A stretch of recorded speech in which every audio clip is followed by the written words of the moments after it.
What's poppin'? Welcome back to I Do It Myself. I'm Wayno. Good morning. It's Friday. Hope y'all have a great weekend. But before y'all do, hit that sub button, hit that like button, and hit that hype button. I don't know where the hell the hype button is at, but find it. You know what I'm saying? Find it. Run up my video. Today we running back this topic with Thug. This topic with Thug, this topic with Thug, this topic with Thug, no Umar. It's gotten weird. It's gotten really weird. But it's gotten weird because of the internet. The internet. And I tell, the internet, how could you say that the internet is the streets? You want to know why? Because all the stuff that partakes in streets is now in tweets. It's in stories. It's in reels. All of the stuff that you could only hear about from the streets is now all over the internet. The paperwork, any and everything you could possibly think of that operates in a certain way is on the net. What does that mean today, and what does that mean for everybody who's partaking? Y'all need to slow your asses down.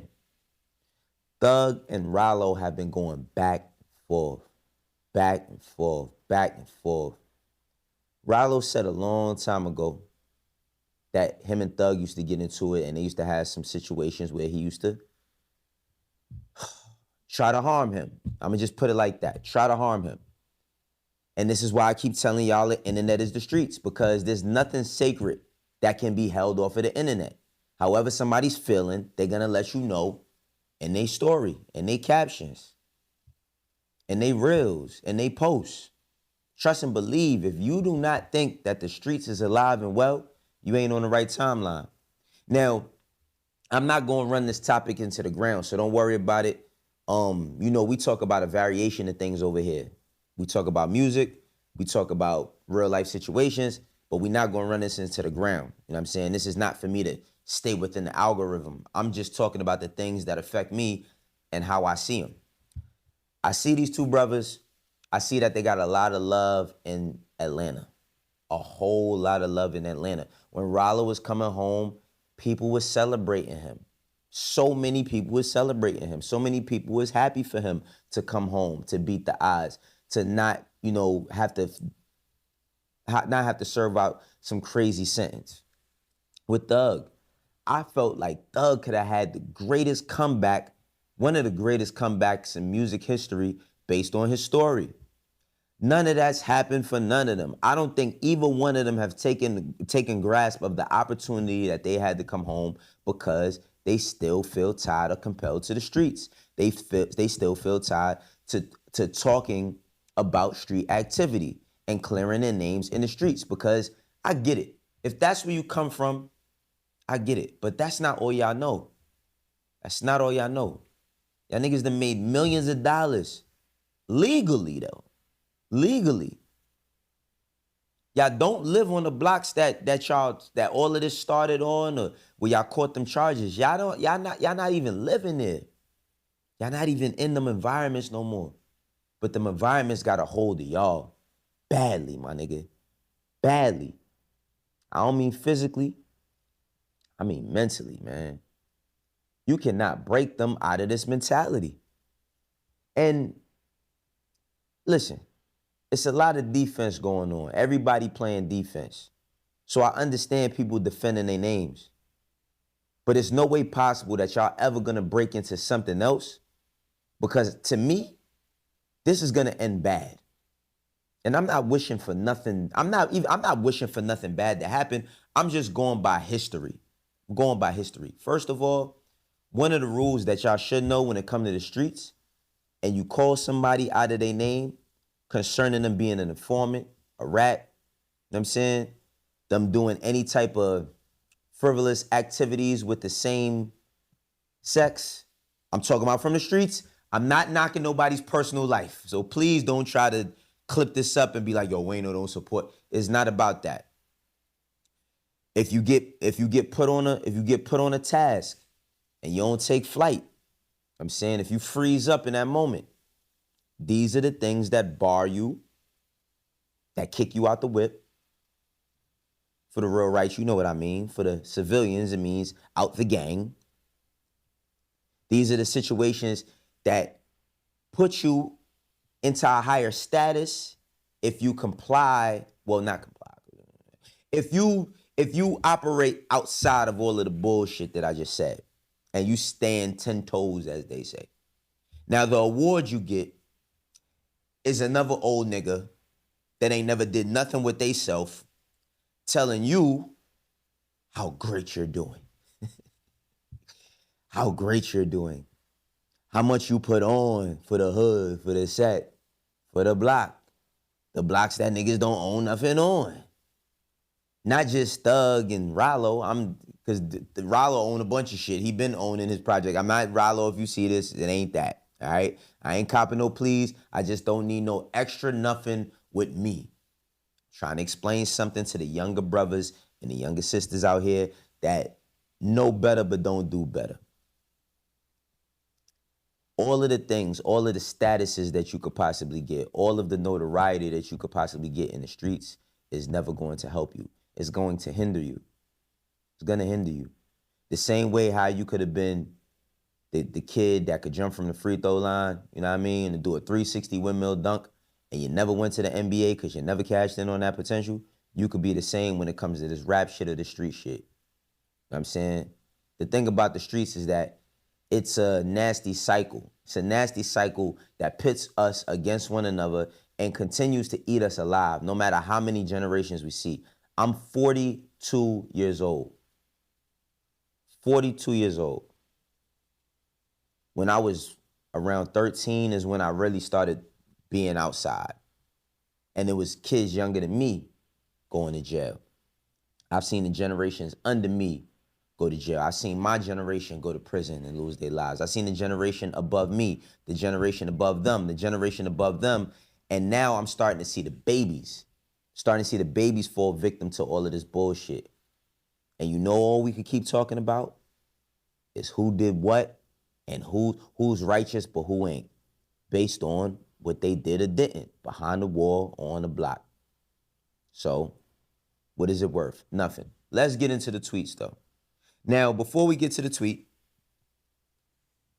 a lot of pieces are being pulled from this Thug interrogation video or audio, and is being picked apart. It's kind of crazy, but here's one of the clips from it. Promises, make promises. Just we'll keep promises. Whatever you anytime you ever think you want to know anything, tell me. I'll tell you anything. But don't tell the world. What you got, bro? Yes, you can. Hey. I don't have your number. Whatever. Well, give it to me. If you ain't going to have your... Promises. Whatever, anything you want to know in time, I'm going to tell you, but don't tell the world.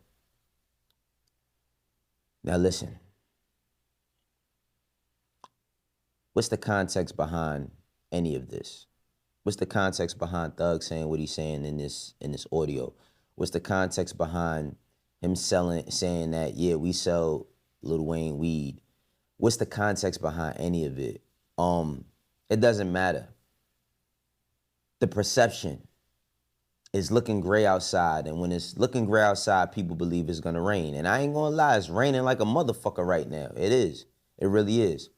Because I don't think anybody would care for this if not brought into this world. Most people who are learning about the streets that can't comprehend it, and let's just keep it 1,000, right? Like in the hood, it's a very small percentage of people who operate in criminal activity. Gangbangers, hustlers, whatever it is that they do. Everybody that lives in poverty does not operate in a gang or is in the streets. That's just a fact.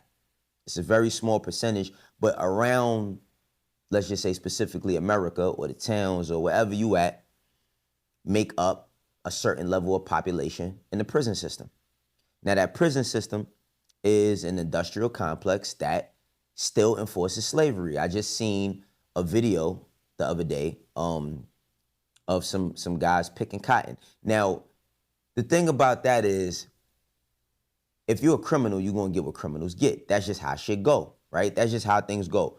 But at the same time, you gotta understand that at the point that you commit a crime, you're now forfeiting over any rights that you have.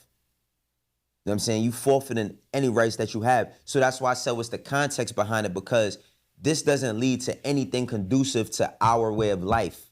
Culture, not hip hop culture, just black culture. You go, guess what? You go to LA, you can find a Koreatown. You go to New York, you can find a Koreatown.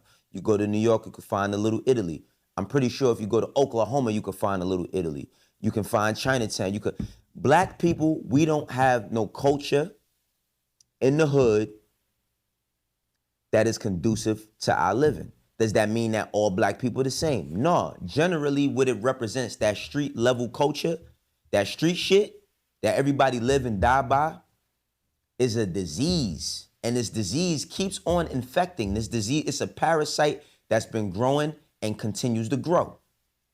I tweeted something earlier today about if you getting up and you going to oppress your neighborhood, take a deep breath, a moment, turn back around and go apply for that job.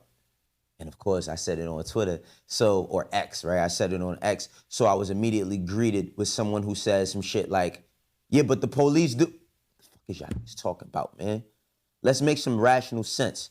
But let's go more into this culture, this street shit, the stuff that we celebrate, the stuff that we lift and uphold. Now, there's gonna be said, and there's some of y'all that's probably gonna feel like this in the comment section about how, yeah, but people rap about it.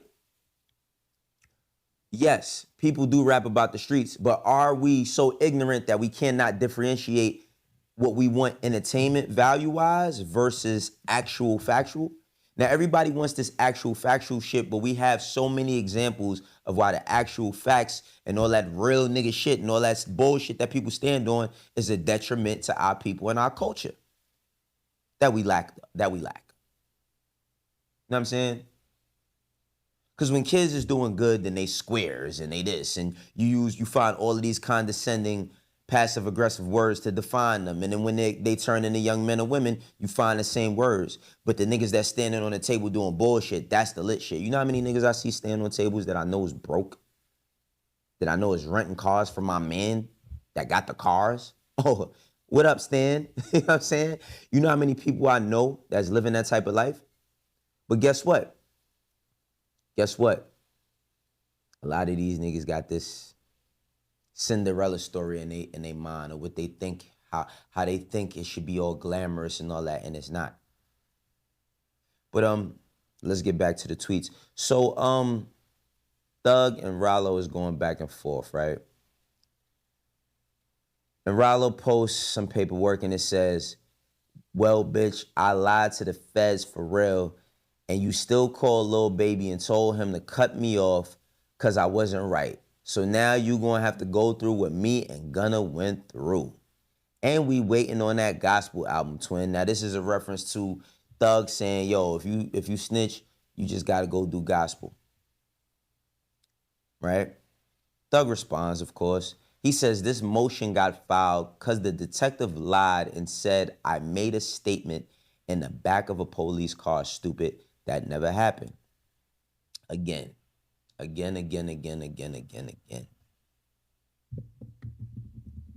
keyboards.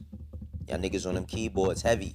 I know y'all doing it like this, but I'm just doing an example like that, right? Y'all on these keyboards heavy to prove yourself to the world or the world that's watching, when in all reality,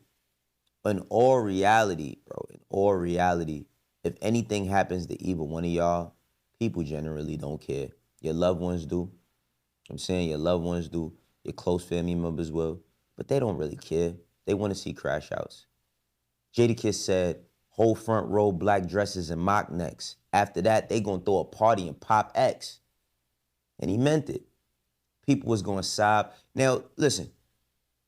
One thing I'm gonna say about Atlanta is we gonna let y'all have this one. I can say this as a Georgia resident, but I'm from New York. We gonna let y'all have this one and hash this out. There was a brother, I was looking for the video, I couldn't find it, but he said something very important, that Atlanta is at odds right now. It's at odds and these people is watching. And that's the biggest thing that I can't fathom from either two of these brothers. Both of y'all done been in prison in the past 5 years. Both of y'all have been locked up for multiple accounts of different things. Both of y'all done had people tell on y'all. Both of y'all done been through all types of shit. Now, the thing about Thug is whether Thug chooses to realize it or not, Whether what he said in that interrogation room put somebody behind the bars or not, it looks bad. And that's all you need. That's all the internet needs nowadays. All it got to do is look bad enough, and then that's it. And the reason why is because of the stance that he's taken since he's been home. See, the stance that he's took since he's been home, and hey, that's his thing to fight. That's his right. People told on him, people pointed at him. Everybody was laughing at YSL Woody or whatever. He came home, became a media personality, started doing 20v1s and all that silly shit. But guess what? Thug does have the right to feel about whomever he feels put him in a bad predicament. But at the same time, my thing is using social media to convey these messages does what? It does what? One of the reasons why they wouldn't give you no bail is because they said that you was gonna intimidate witnesses. So while he's just being him, doing the shit that he does, none of y'all have the critical thinking skills to say, the police is probably watching us the fuck again. They probably sitting here laughing like, oh, the next case we gon', bro, they waiting for y'all. All them people in that YSL trial and took 100 years probation. All you gotta do is sneeze the wrong way, you going back to jail. Let's carry on though. Let's carry on. And this is when, Ralo posts something of him.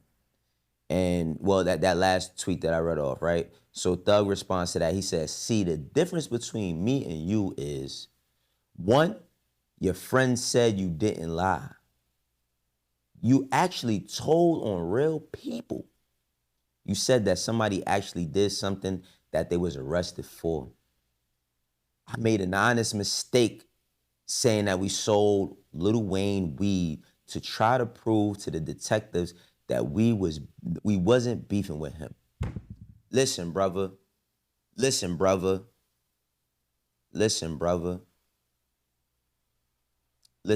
was one of the main things I said. Why is he saying anything about some weed?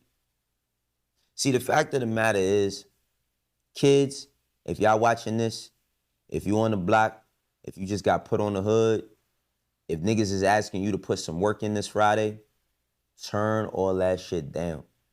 Because in this culture, in this life, you either gonna be the OG, quadruple OG that's in prison for the rest of your life. You can still be that same OG when you come home, but then people gonna look at you differently when you don't wanna partake in that world. And as much as they say they respect it, they don't, because the younger ones are still getting busy. No matter how dangerous and detrimental you was to the streets when you was out here, or you're gonna be labeled as a snitch, or you're gonna go in the grave. If you was playing a video game and these was your options, would you even wanna partake? Would you wanna see that story through? You look better being in the crib. You look better being with your family. You look better being with your girl. You look better being with your kids. You feel me? But let's carry on. He says, see the difference? And let's not forget, you told Fanny you would take the stand on me and Lucci in our case to get out of jail. Now, here's the thing about all of the stuff that's said.